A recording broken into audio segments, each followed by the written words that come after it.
Good evening, good evening. I am Kate Seeley, Vice President for Arts and Culture here at the Middle East Institute. And I want to welcome you to tonight's very, very special event. First of all, thank you for braving this terrible traffic. You all deserve an award for just making it here tonight. And we are gathered here for the Washington launch of Persian Feasts, Recipes and Stories from a Family Table, authored by Leila Heller, with co-authors Lila Charif, Leila Khadjavi, and Bahar Tavakolian. We're going to be hearing a lot tonight from Leila about her vision for this very special book. But before I introduce the book, I just want to recognize some special guests in the audience tonight. We're joined tonight by Her Majesty Empress Farah Pahlavi, who is gracing us with her presence. It's a testament to how respected Leila is in the community. And we're also joined by Kathy Abizaid, the wife of the chairman of MEI's Board of Governors, General John Abizaid, by her interim CEO, Susan Saxton, and by two of the book's co-authors, Laya Khadjavi and Bahar Tavakolian.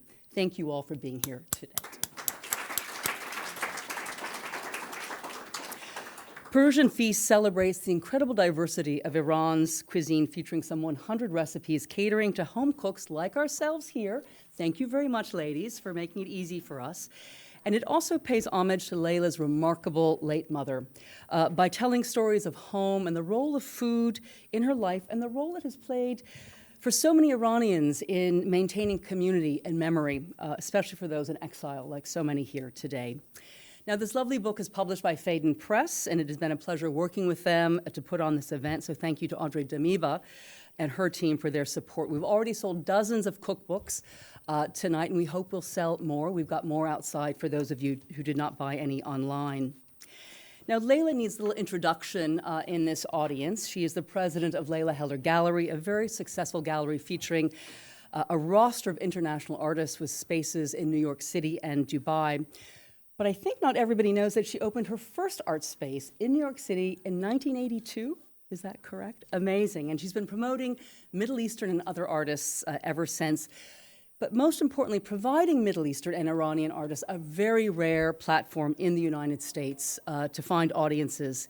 And she's truly been a pioneer in this space, bridging the very wide gap between East and West through art, through food, and through culture. In 2015, she opened a gallery in Dubai in the El Serkal district and continued her very successful work promoting blue chip artists there from around the world. Now, when MEI was close to opening our gallery in 2019, a gallery dedicated to promoting Middle Eastern artists and providing a platform for dialogue, my first pilgrimage was to Leila in New York City. And she hosted me very graciously in her art-filled apartment and gave wonderful advice about how to build a gallery with real impact. And at that time, we were very keen to show an exhibition of Iranian art. It's not a space that my colleague Lynn Snej and I know terribly well, and we wanted to do it just right. And so Leila has been a wonderful mentor and guide as we seek to put on a show of Iranian art. She's put us in touch with curators and artists, and we're very excited to report that finally we're going to be opening our first show of contemporary Iranian art this January 22nd, curated by Iranian-American curator Dana Hornapishe, an Iranian-American associate curator in Miami at the Institute for Contemporary Art. And this show is going to look at the role of miniatures, Persian miniatures in contemporary art, and will include some of Leila's amazing artists. And of course, everyone here will be invited to the opening, and we will gather again for a wonderful celebration around Iranian culture. The show will be up for at least 4 to 5 months. Our gallery is open every day, Monday through Friday, from 10 a.m. to 5 p.m. And you can also check us out on the first Friday of every month from 6 to 8 p.m. when we have a wonderful open house and welcome the whole community. Now, to today's program. We're also delighted to welcome on the stage author Nazila Fathi, who is today's moderator. Nazila covered Iran as a journalist for the New York Times for almost 20 years until government threats forced her to leave Tehran and she relocated to D.C. She's the author of The Lonely War, one woman's account of the struggle for modern Iran, and has published 5 children's books on Iran. That's very special, Nazila. She'll be in discussion with Leila for about 40 minutes, followed by 20 minutes of Q&A with the audience. And after that, we'll invite everyone to sample 4 dishes from Leila's cookbook. And we encourage you to take your food and move to the gallery to enjoy our current show of Arab and Iranian photography by women photographers. And there, a little bit later, around 7, Leila will sit and sign your books. So an enormous thanks to Leila Heller, once again, for fitting us into this, into her incredibly busy schedule, and for all of her support for MEI's gallery. Thank you to Nazila for leading this conversation. I also want to recognize the chef behind tonight's treats. His name is Yahya Sadari, and he's the mastermind behind the Persian cuisine restaurant and lounge Cuckoo in Columbia Heights. Where are you? Maybe you can wave your hand. Thank you. It is his team which has prepared these 4 recipes you'll be tasting. And I want you to spread the word about this restaurant. We want it to flourish. Apparently, Cuckoo is the name of a frittata. And that's one of the dishes we'll be serving tonight, a cuckoo sabzi, an herb frittata. So it's all very fitting. So thank you, Yahya, for all of your hard work and your efforts. And of course, none of this would be possible without the incredible hard work and skill and talent of our amazing director of our Arts and Culture Center, Lynn Snej, who's produced this beautiful event. And I also want to recognize our events team, Molly Donahoe and Maheen Safian, for their hard work. So now, without further ado, over to you, Nazila. Thank you.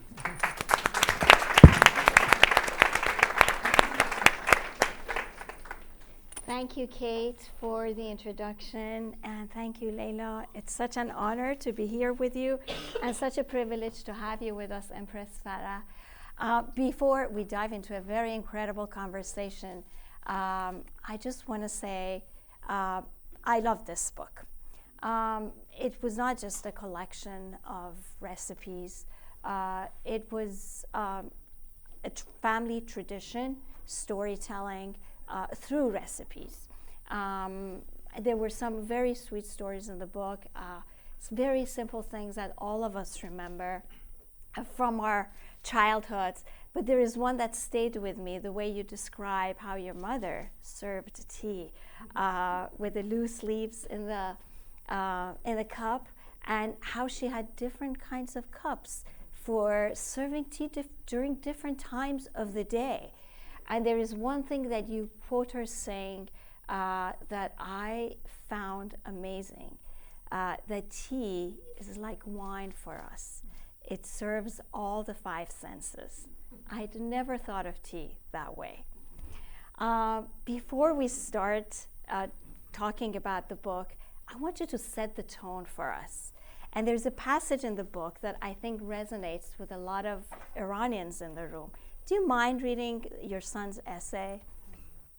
Thank you, Nazila, and thank you, Kate, for inviting me to be on this panel. It's really, truly an honor, and what an honor to have our Empress, Her Majesty Farah Pahlavi, with us tonight, which is truly the dream of any young Persian girl or young lady. I was one when Her Majesty became Empress, so she was definitely a role model and inspiration and a leader for us that gave us hope, freedom, and to stand on our own feet and not depend on men, and to be educated to the utmost.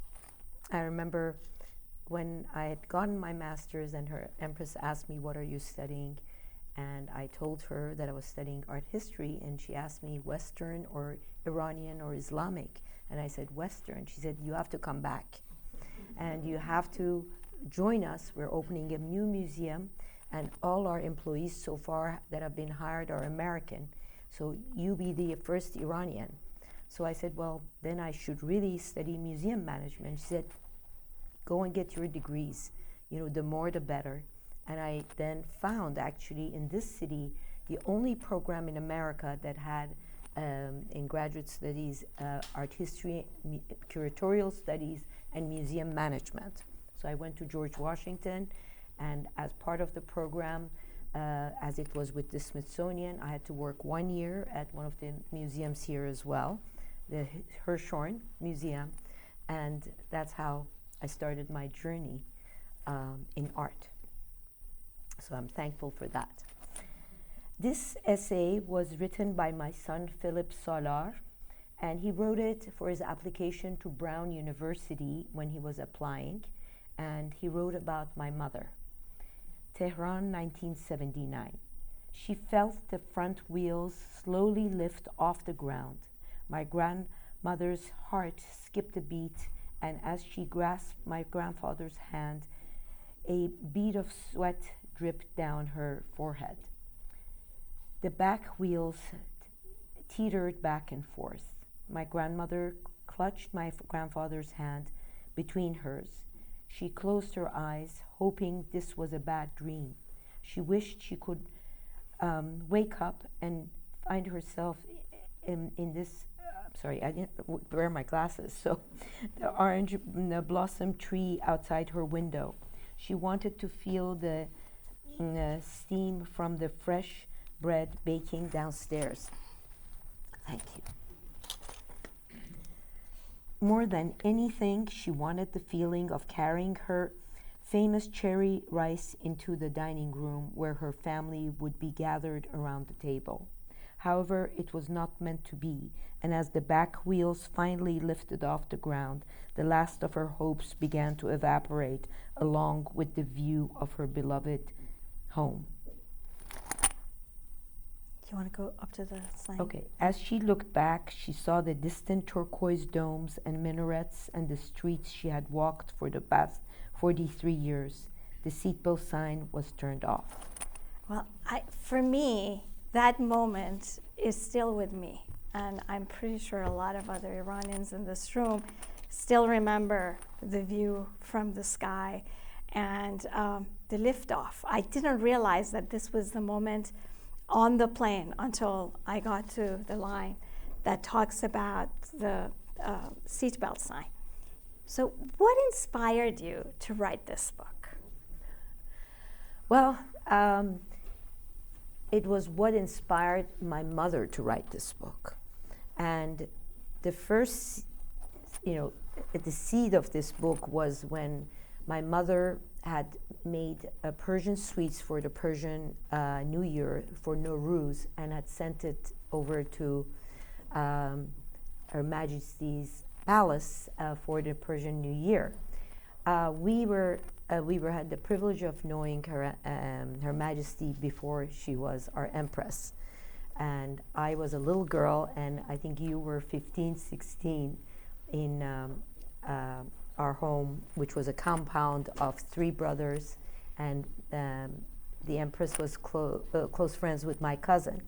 So, and I have a picture which no longer belongs to us, was confiscated, obviously, at my first birthday party, and my mother is standing behind me, and the Empress is on the other side. And so, anyhow, the Empress told my mother, "Why don't you write a book of your recipes?" And this was pre-revolution. And then later on, when my mom invited Her Majesty to our home in New York, to her home in New York, and cooked for her and gathered all the friends who wanted to be, present in our group of friends that the Empress knew, and she would do that at least once or twice a year. So again, the Empress said, "You should write your cookbook. Your food is so delicious." So that's how it all started. And my mother started compiling her recipes, and this was maybe in the late 80s. But then my father got very sick, and she got very concerned with that and was taking care of him. But the recipes kept being developed, and we would travel around the world to different places, and she would always, the first stop was food markets, and she would buy different spices, different herbs, different berries, whatever she could find, and we would come back home always with a suitcase full of food and spices. So that was what planted the seed, and she developed these group of over 200 recipes that she wrote in Farsi in a notebook, and I have those books. Meanwhile, many of the young Persian brides who would get married would go and start cooking with her and learn the cuisine. So my co-author Lila Charif had started cooking with her when she was 12 in south of France after the revolution. And Bahar, Tavakolian, her mother-in-law sent her and said, you can't, marry my son and not have good food. And so, and Majid was very dear to us. So my mom would spend hours with Bahar, who actually started translating these recipes. And by the time my mother passed away, Bahar had translated 60 of her recipes into English. Meanwhile, I'm art dealing around the world and I'm not present, but Bahar, Lila were there, and Laya, who was very dear to my mom and whose mom was my mom's very best friend too, kept telling my mother, I will organize you. I'll write the executive summary. I will get you someone to help you translate everything. Laya is an organizer, but also a very accomplished, woman in her field. She was with Morgan Stanley at the time, head of the mortgage markets and all that, when she started talking to my mom about her cookbook. So this was all developing simultaneously. And the last few months of my mom's life, she had had a knee surgery, and Laya would visit her and say, Naijun, this is the time to do it. And I'm here to help you. I'm in between jobs, and I'll come and help you do this. So lo and behold, my mom always had an excuse that she's so busy and that she didn't have time. And later, when she passed away, I realized why she was busy, because we thought at her funeral that, I had 450 chairs, and she was 84. It's not like she was young and had so many, but she actually was a big social butterfly. She had people over at home. She was entertaining. Her hospitality was amazing. So she did have a lot of friends, but 900 people showed up. I mean, at least that's what the club told us, because they were, ticking the numbers as anybody would walk in. And at that evening at her memorial, Laya, Bahar, Lila, and I started talking about it, and they all said, we need to do the book. These years of putting these amazing recipes together cannot just evaporate. And when you're ready, we know it's a difficult time for you now, but when you're ready, we're there. And COVID happened. So then we forgot all about that until I got a call from Phaidon saying, what happened to all your mom's good food? They had, the owner of Phaidon had been many times to my mom's home for my birthdays and, had, sampled all her cuisine. And she thought that, well, Nahid is not there anymore, so who's going to do this book? And friends of hers and mine said, well, we've been to Leila's house, and she can cook like her mom, sort of. And you should ask her. So she called, and I said, no, I don't have the time. How can I do this? And so I gave her the name of 10 authors, Persian food art authors, and she came back 2 weeks later and said, you've got to do this. I want something different. We've done Turkish cuisine, we've done Indian cuisine, Lebanese cuisine, Palestinian cuisine, and now we really want to do an Iranian cookbook. So finally, after going back and forth, I said, fine, but I will not be doing this alone. I have 3 co-authors that will come with me. And she said, no. Phaidon has never done co-author anything, and there's no way we're going to accept this. I said, well, that's the only way I'll do it. I'm too busy. And these young ladies who are younger than me have all been involved in this cookbook with my mom. So even if it was an abstract idea, they still were there for her and kept nudging her and encouraging her. And a lot of them have the recipes that I don't even have. So it sort of was no, until the publisher said, well, let's listen to their story and what they have to say. So we did a Zoom call with Emilia Terragni, the publisher of Phaidon, and Lila, Laya, and Bahar kept saying, Nahijun this story, Nahijun that story, Nahijun this, Nahijun that. And so Emilia at the end said, we have a book after that phone call. Well, I'm not surprised. Yeah. I am not surprised, because this book is not just recipes. There are a lot of family stories, but in addition to that, you have stories about food at Persian courts, royal courts. You have articles about the history of food that goes back to 2,000 years. You also have passages about of the philosophy of food, ancient ideas about foods that are hot, foods that are cold, which we are going to get into it, and you are going to explain it for our audience. How did you decide what to include in the book? Well, coming from an art background, I definitely have been very sensitive and aware of the role of food in Persian art throughout the centuries. You go to Persepolis, you see the big, the men carrying these huge trays laden with food and fruits, and so from Achaemenid to Sasanian, and later to the courts of Shah Abbas. And we have Dr. Masoumeh Farhad here with us tonight, who has written the whole section about the feasting in the courts of Shah Abbas. And so, I was aware of all this. Like, there was the Portuguese ambassador to the court of Shah Abbas in the 16th century who had written a book when he returned back to Portugal. And Masoumeh can correct me, but he had written about feasting and the lavish abundance of these amazing trays of food.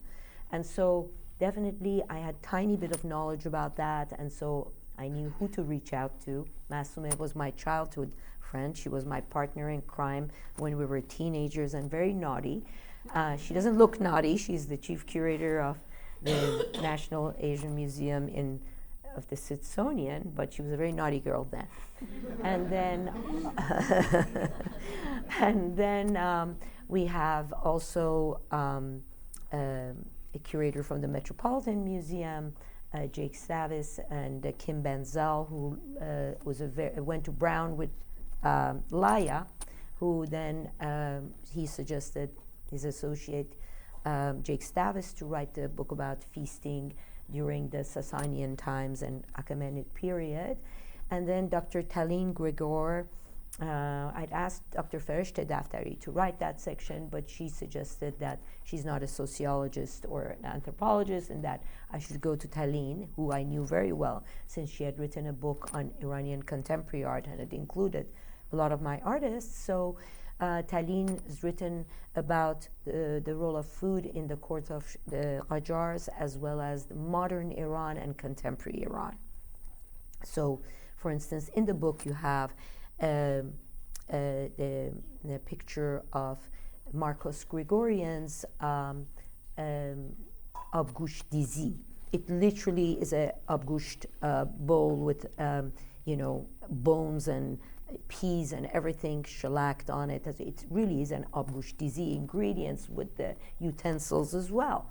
And Marcos Gregorian was the first curator of for the Iran Pavilion in Venice, when the government of Iran was invited to have a pavilion in Venice. And so he curated artists such as Zendarudi and Tanavoli and Arab Shahi and Pilaram in that first edition of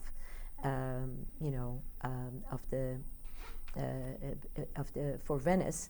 And he was an artist who missed so much his country that he was studying in Rome, and everyone who would visit from Iran, like most of us would say, bring us a kharbouze or this and that, he would say, bring me the earth of the country and bring me the haze that you make in the north, the houses. So his works are very famous, and in his clay works and all, and there, I represent the estate, and we have sold, several to the Metropolitan Museum, 3 to the British Museum, 1 to the Tate. The MoMA has several, and 4 to the Sharjah museums. And he's very much a very well-known Iranian modernist, but his work is all the things he missed in Iran: sangak, kuluche, taftun, and even the stones of the sangak are still in his art. He would literally put them in real art. And he shared studio with Castellani and Buri. And Buri got the idea of using earth in his works, from Gregorian. And Buri is now in every museum in Europe and in the Americas, and his prices are $30 million. And he got that idea from Marcos. So anyhow, Iran has always had an amazing culture, and art was a big part of it. So that was one side of these extra things besides the recipes. Then Lila Charif, my co-author, is a naturopath. And so she did all the benefits of Persian spices, Persian teas, Persian herbs. Can you talk about that for our non-Iranian guests here? What is the logic behind, what are the foods that we call warm, the foods that we call cold, and what is the logic behind it? Well, this is all very medical, technically. So for different seasons, different foods, if you eat as food that is not appropriate for the season, you can get sick even. And so, and the body can digest it better if it's the food of the season, the fruit of the season. But also garmi, sardi, the warm and the cold of nature of the foods. They can be healing for certain diseases or for certain temperatures. Like if it's hot, pepper is very good to have because it sort of brings your body temperature to a certain level that can tolerate heat. Or if you have certain illnesses, you should stay away from the cold foods, let's say. So all of this, there's a medical basis to it, that Iranians for centuries sort of used this as to, like we get fever, we don't take Tylenol. We take a whole watermelon, juice it, and drink the watermelon juice. And that's exactly what I did a month ago when I got COVID. Yes. Yeah, that's what you do. My son had a meeting in Saudi. He had 103 temperature. And he said, Mommy, what do? I bought 2 watermelons, squeezed the juice, and get him. And by the end, when he had to go to the plane, he had 0 fever. Honestly, we do hakshir. We do, these seeds that take down the body temperature. Pomegranate, which is one of our main fruits in Iran, has so many benefits, from anti-carcinogen to helping, again, fever and many diseases. Mm-hmm. I mean, in America, you say an apple a day takes the doctor away. It's a pomegranate a day that takes the doctor away. So, all these foods have such benefits. Like, when I get a stomach ache, I don't take, I don't know, whatever it is that they take in America, but I take cinnamon, I take fennel seeds, and that immediately cures your tummy ache. How do you have it? You brew it? I brew the fennel seeds, but with the cinnamon, just mix it into hot water or tea or anything. And you drink it? And drink it. Yeah. I mean, all of this is very helpful towards curing you just with natural elements. And I want to say, this is all in the book. This is all. So you can always find the recipes in the book. But I also want to ask you about your background, because you're an artist and you work with artists. And the pictures in the book are just amazing. Like, if I see a dish this beautiful, and they were on the screen before we started our conversation, I don't want to touch that dish because it's so pretty. Can you talk about that? Where did you get the plates? Are they old? Tell us the story behind the presentation. Well, I don't know how I should tell this, but anyhow, the dish, where should we start? How did we get this amazing photography? Why is presentation so important in Persian cuisine? And how did you come up with your own presentations? Okay. Well, I think that half the virtue of Persian cuisine and Persian dishes in feasting and in parties and everything, it's not just the delicious food, but it's how you present it. And I think my mother was very sensitive to that. She would really, like I said in the book, being an artist, I was very sensitive to that. the food was its canvas, and then the paintbrushes were the zereshk, the barberries, the pistachio rinds, the almond rinds, the cumin seeds, toasted cumin seeds. These were all, or chopped cilantro, chopped dill, chopped chives, depending on what food. These were her decorations, and she would pick them like, an artist and decorate. And to her, the decorating was as important as the taste of the food. And if there was something, a rose petal missing on her mastochiar, let's say, she would then, oh, no, this is not perfect. Or on her kashke badem jun, if the mint that had been, toasted and sautéed, the piyaz dagh and the nana dagh, the sautéed onions and sautéed mint, were not perfectly circular, she would then redo it. Wait, I have to redo it. So she really was like a painter. And that is very important. I now have a scissor I now have a tweezer that I pick like pomegranate seeds and decorate on my pomegranate jello, or or my Shirazi salad that I adorn with pomegranate seeds. So I think that most of the beauty of Persian food is also its decoration. So I'll tell you a little secret, and Audrey should close her ears when I say this. Audrey is from Phaidon. So when, Phaidon is a big company, they have a system, and their system is the system. So if you are a Phaidon author, you have to obey the Phaidon system. So when the four of us were doing our recipes, and we tried them several times, each one passing to the other to make sure it's perfect. Then, so what happened was, we were saying, well, who's going to cook? We're going to cook, and who's the photographer? They said, you're not going to cook. We have cooks, we have stylists, we have shoppers, we do it in an industrial cuisine, kitchen somewhere, and you cannot come. So we were very sad about that. And then we said, well, who's the cook? They said, well, where's the cook from?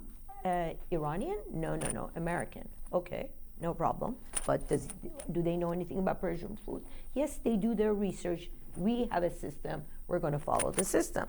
Okay.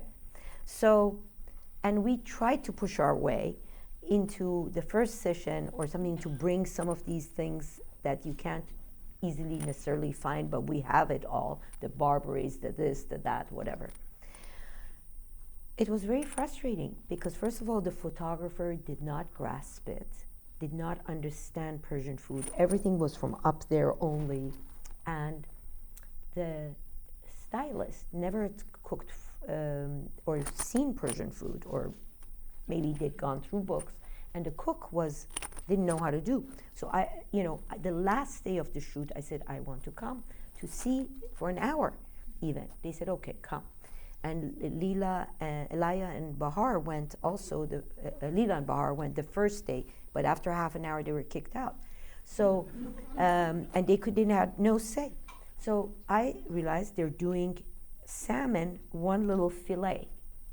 And whereas like Persian food is all about abundance, the word abundance. It took a long time for them to understand what abundance in Persian food meant. And I explained to them, you go to a village and you are you're not from the village, you're visiting, and so you're a guest. And even the poorest family, they don't feed their children, but they make an abundance of rice with whatever they can afford, whether it is just, berries and dill or something, or fava beans, or is it meat, or is it chicken that they could afford? But they spend all their money for their meal to have you over at their home. And it's a big tray of rice, it's abundant khoresh, and they don't let their kids even eat until you've finished eating. That is the mentality. And to explain that mentality is not so easy to everyone. So, and then the qorme sabzi was in a little bowl, and the rice was in a little plate, and I was dying. So I was thinking, how are we going to do this? And all the barberries were black, because barberries have to be done with a little bit of sugar, toasted quickly, because it caramelizes and it can be stuck to each other quickly so that it keeps its red color. Well, these were all black. So we had these black dots all over our food. I literally, all the way in the Uber back to town, I was crying. And I called my co-authors and said, what are we going to do? Laya said, I'm not putting my name on this book. Nahi June is shivering, seeing these photographs. So I went back to Phaidon and I said, we cannot put our name on this book. And they said, well, we've finished our budget now. You've got to do it on your own.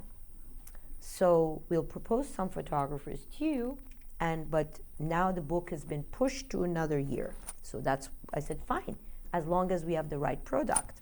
So that's what we did.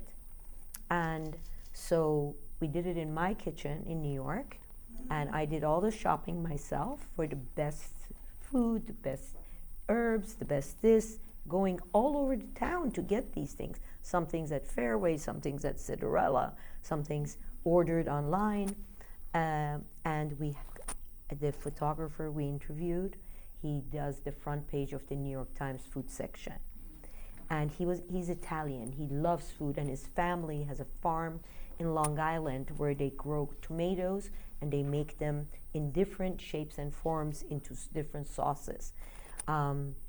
And so he grew up in a family of foodies. And we Persians, all of us are foodies, meaning grandmothers, grandfathers, children, grandchildren. I mean, my children cooked with my mother forever, and I had my own pots and pans when I was 4 and 5.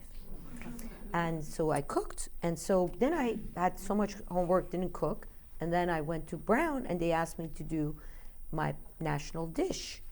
And I kept saying, well, I can't call my mom. Those days you had to reserve a time, you had to go to a certain place, and I had to get 50 quarters to be able to talk to my parents once a month. I couldn't call my mom and say, well, give me the recipe. So I started thinking, how did I make lubia polo? And I did it beautifully. Wow. It was all in my memory from childhood. So now Thanksgiving is coming up. What is your favorite recipe for Thanksgiving? Because I know that Iranians like to Persianize everything. What do you cook?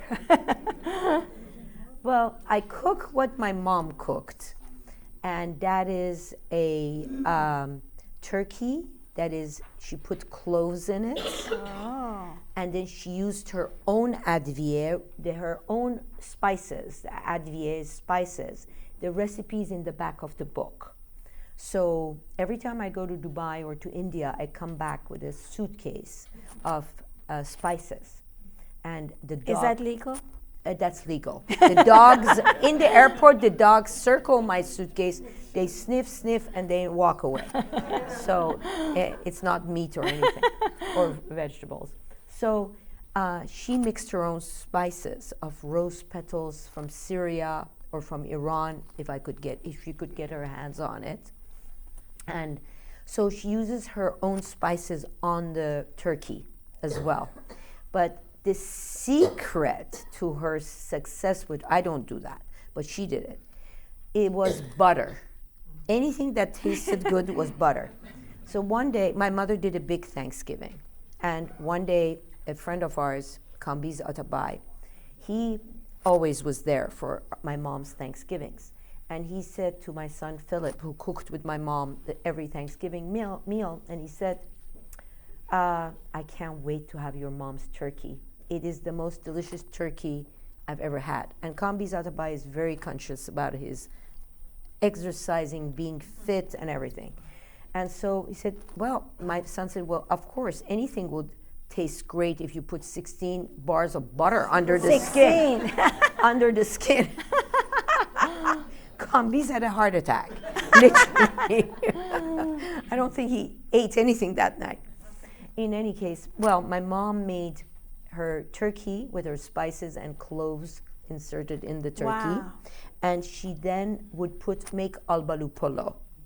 And her albalu polo is the best albalu polo, which is cherry rice, sour cherry rice, is the best one because she uses her spices as well in there. Nobody uses spices in our albalu polo, but she did. And then she would also take the juice of the sour cherries and she would put it in a syringe, and she would then also put it all, once she served the meal, the rice, she would then with the syringe go around and around to make it more red. Wow. So her albalu polos really were beautiful. And then she would make a mixture of leeks and celery root and turnips, fennel, and with dill and thyme. And so that was also her mashed potatoes, supposedly.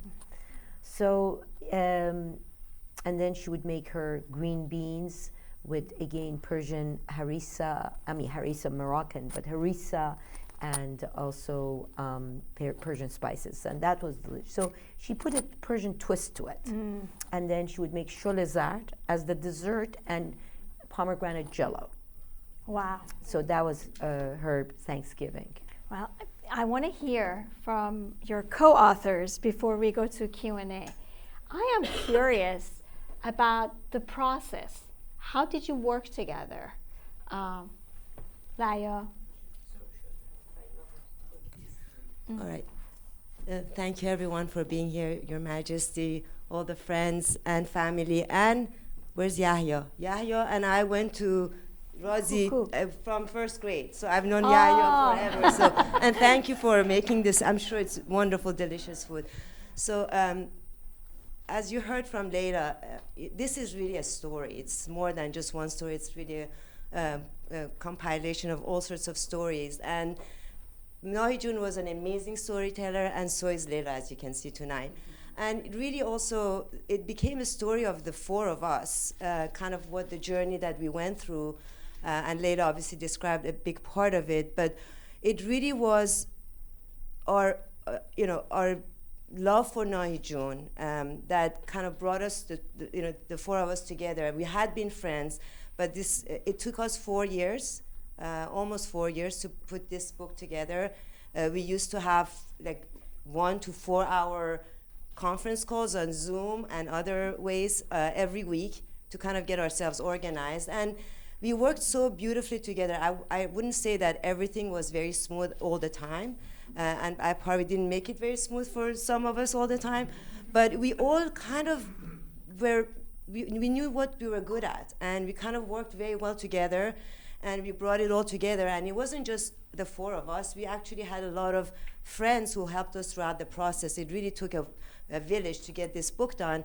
But everybody was so collaborative. And I have to say it has something to do, first and foremost, to the power of Nahijun, who was looking above and wanting to make sure we all worked very well together. But equally importantly, I think it was, we were 4 cooks in the kitchen, but I think being women, I think the power of female bondage and female collaboration had a lot to do with the success of this book. And no offense to the gentlemen in this room, if you had 4 guys trying to put together anything, especially a cookbook, I don't think it would be done. So those are my few words of wisdom. Thank you. Bahar, this book is more like a Persian culinary heritage. How did this come about? So first of all, again, thank you to Nazila, Leila, Your Majesty, and all our friends and family who are here. One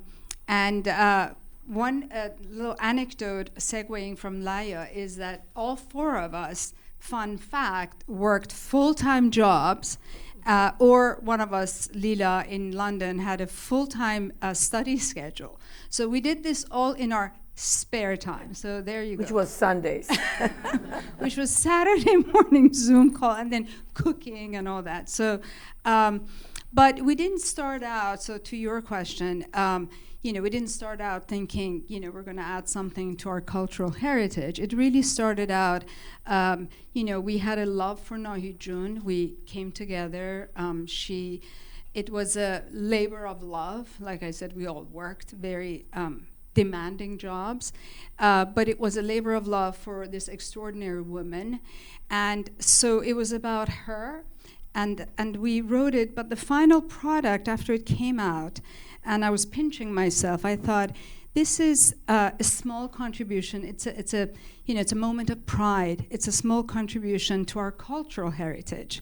And it is the story of this extraordinary woman who hails from our Iran with its extremely rich culture, both cuisine, but also in so many other ways, art, poetry, and all these other rich cultural traditions. And they all come together without us planning it, but very organically, they've all come together in this book. It's about the story of a woman, the story of the community that came together to make this book become a reality, but it's also a story of our heritage. It's something that is gorgeous, beautiful.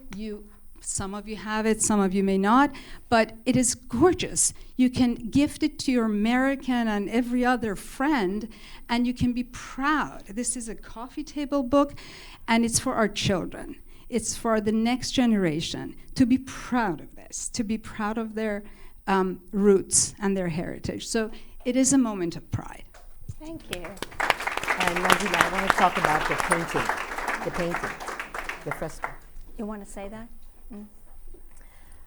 I also wanted to lastly bring attention to this fresco.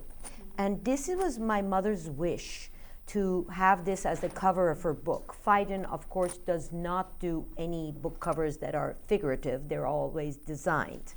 And I thought that the turquoise would be the perfect color to show our heritage. And the other day I was thinking of a friend of mine sent a picture from Paris, and the book is in the windows of Hermès in Paris. And so I said to my mom out loud, I said, Mommy, your wishes have all come true. Finally, you wanted me to write a cookbook. I kept saying I don't have time. We wrote a cookbook as a group, as a whole community helped. We had testers, 10 testers. They were all our best friends.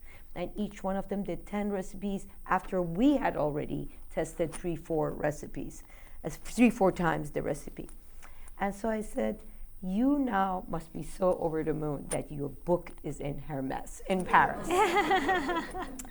So my mom was very sensitive. She's one of the reasons I really went in the art field, because she collected, and she collected Iranian contemporary artists, but she also had some Qajar paintings, and she had a huge collection of Persian glass and French opaline glass.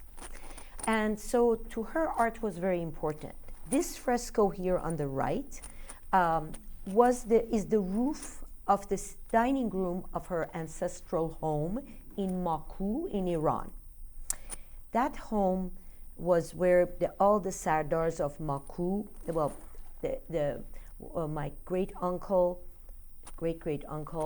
used to go hunting with Tsar Nikolai in St. Petersburg. And then Tsar had a hunting palace outside of St. Petersburg, and my great-great This is the early 1900, right? Yes. Before the 1908 Yes. 7 revolution. Exactly. So, and he said to him, I would like to have a palace like this in Iran. So Nikolai sent 40 architects to Iran to build the Qasr Bakhche Juq. Bakhche in Turkish means garden, and Juq in Armenian means village. So a lot of Armenians had moved to Iran, and it's the border of Armenia, Iran, Russia. Maku, when we would go on the roof of this palace, we could see Turkey and Russia standing on the roof. So this house had been abandoned such because there was no more, when Reza Shah came, all the Khans were, the government became central. Before, during the Qajars, my family had 3,000 person army that protected Azerbaijan. But Reza Shah consolidated the country and it became a central government, and he made my grandfather, who was the head of the army, a minister of parliament. So this palace then was uninhabited until in 1974 we donated it to the state, and the empress made it into what it is today. It was restored, and now it's one of the most visited sites in Iran. How interesting. In Baku, because Qara Kilisa, the church of Tatavus, is like a 5-minute drive from Baku. And all the Armenians in the world come once a year to pilgrimage there. So it has a lot of tourism, and all the Turks come, it's across the border, Russians come, So Azerbaijanis now of the other side. So this represents the Treaty of Golestan that was signed in 1813. To the one side, you have the Russians with men and women with wine goblets sitting on chairs and table and enjoying the food. And to the other side, you have the Iranians. And they are only men, and they have a sofre, which was the traditional way of eating, which, if Masume, I'm not wrong, developed in the 16th century, to have a cloth spread on the floor, and then all this abundance of food be shown. So then the Iranians are sitting there. And this was a very important treaty. Muahide Golestan was a very important treaty to Iran because my great-great ancestor negotiated with the Russians, who were going to take all of Azerbaijan into keeping most of Azerbaijan in Iran. In Iran, yeah. And that was the treaty. So you also have the fruit, because we were a rayat, we had rayat, and we made, we had farms of fruits and vegetables, and all of those are painted around the fresco. So that was my mother's wish, to have that as a cover of the book. And you have it as a postcard inside the book, and the reprinting, it will be part of the book. Somehow when the book got to England, they forgot to add that. But because my mother thought this was East and West, which represented her life, East and West. I think we might have time for 1 or 2 questions, right? Yeah. There are microphones. We have Karim over there and Kati here. Congratulations, Leila. I can't wait to read the book. And Nazila is very modest, but some of my best memories from Iran were around her dinner table. She's a wonderful chef. What I wanted to ask Leila is, during COVID, I started to try to learn how to cook Iranian food. Your book wasn't unfortunately out then, so I was using Mrs. Batmanglige's book. And I wonder if this thesis, which I developed, rings true to you, which is that whether it's our cooking, our music, our Persian carpets, or our politics, is the opposite of simplicity. Seems to me, I don't want to say complexity, but it certainly wasn't a simple process, very laborious, a lot of ingredients compared to, say, Italian cooking. Does that ring true to you? And if so, what does that tell you about, what do you think our cooking tells you about our culture? Thank you. What does our cooking tell us about our culture, or is it like difficult to cook recipes? Which one? Well, I think that cooking is an art form.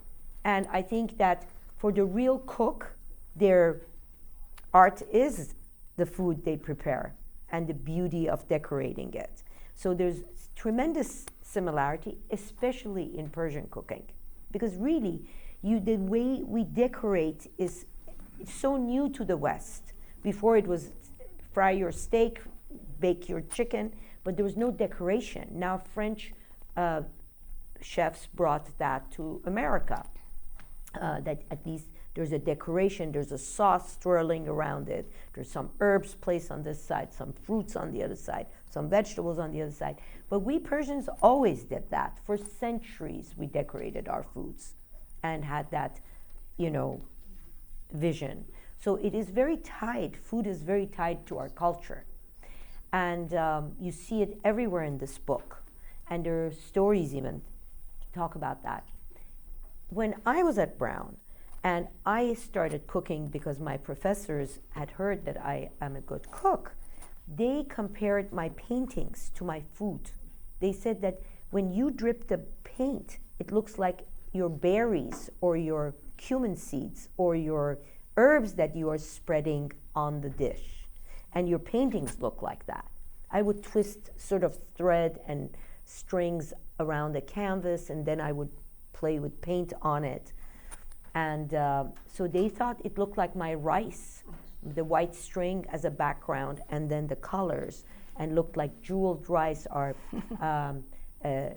shirin polo, the sweet rice for weddings and all that, or the zeresh polo, or the albalu polo. It all looked like that. And I didn't realize that subconsciously I was doing that. And to your question about we make our lives complicated with our complicated recipes, I think the recipes in this book, except for kufte tabrizi, are very simple. And they are easy to follow and not that time consuming. And so many of our American, European friends have said, this book is, by the way, published also in French. And the book launch, I'm going to Paris tonight for the book launch.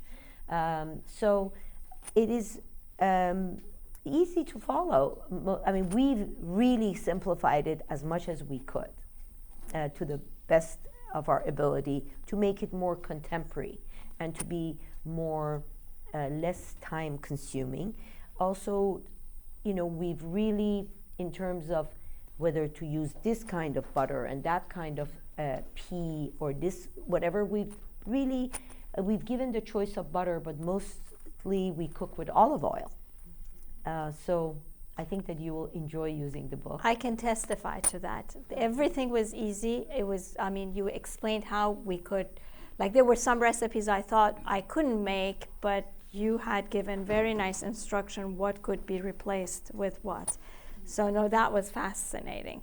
I think we have a question here, Kati and Mariam. I just wanted to know who was able to enjoy all the beautiful food that you made for this book. The sad part, well, I do, Bahar and Laya and I and Lila very much entertain all the time. So all our friends in New York are the beneficiaries of our cuisine. And so, but unfortunately, when I was cooking for the book, I had to do 10, 12 recipes a day. And then by the end of the day, I was so exhausted that it was the doorman of our building that really benefited from the food. Because I couldn't have friends come over. I was exhausted. I had to be up again at 7:30 in the morning to go shopping to start cooking at 9 again. So my mother, I think there's a story in the book that says that. My son has written that part, and my son called her one day and said, Nana, are you home? Can I come for dinner tonight? And then I want to see you. Are you alone? And she said, yeah, I'm all alone. Come. What do you want me to make for you? I said, I love your hamburgers. She used cumin seed and her spices in her hamburgers. So my son walks in, and there are 13 hamburgers or 12 hamburgers. He said, Nana, who's coming? He said, well, I don't know how to cook for one person. Abundance. Abundance, exactly. And so the hamburgers, they had each one, and the rest went to the doorman. And she would always put a bottle of wine until she got a note from the board of the building. Mrs. Taginia Milani, you cannot give alcohol to the doorman. But she was very stubborn. she started putting the white wine in the Perrier bottles and sending it down. So the doorman really suffered when my mom died, because I'm traveling all the time for my work. I live part of the time in Dubai, partly in New York, so I'm not around all the time. But last night I had 40 guests for the opening of my shows, and most of the food went to the doorman at the end of the night. So when I entertain, I do that. And the last question, Mariam. First of all, thank you so much. This has been fabulous. But I noticed that you have an Instagram handle for the book. And since everything is visual and you're a visual person, this begs the question, are you going to do any tutorials on Instagram or video so that you and your co-authors, who are so talented and are amazing cooks, can bring some of these recipes to life for video? I think we have full-time jobs. And you too. And I, for one, am really bad in Instagram. But in the car, on the way from our lunch to the talk, we called my director in New York and said, can you make us a website of the Persian Feasts? And can you, sort of revamp the Instagram pages and start putting, because we have had a lot of articles. We have maybe now, 20 articles that have come out on the book. And we're in Architectural Digest, we're in the Financial Times of London. National Geographic called us voted us the best 5 books of the season. Wow. Eater, Elle Magazine, sorry? Côte du Sud. We've had pretty good amount of, so we asked her to, she's a director of an art gallery. Now she didn't, sort of gamble, but doing also cookbook. We have a lot of ideas, we just have to execute. But where's the time? Because it's a visual medium, because you're a visual person and there's 4 of you, it does lend itself to that kind of storytelling. And we need your firm to be our PR. Yes. Well, I'm a former television producer, but I'm telling you that, so it would be, it does actually. Well, thank you so much, Leila. This was a fascinating conversation. Some of the recipes are on the table. Yahya has done a great job. He's a great chef. The food at his restaurant is amazing. I encourage you to go if you haven't gone. But please try the food, and Leila can talk to you if you have any other questions. Yes. Thank you so much, Kate.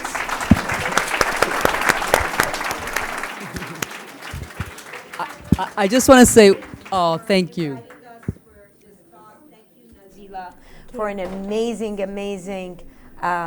conversation, and thank you, Your Majesty, for honoring us with your presence, and thank you to all my childhood best friends. I see Lale, Zore, Masume, and Kati, and Nader, and I want to party.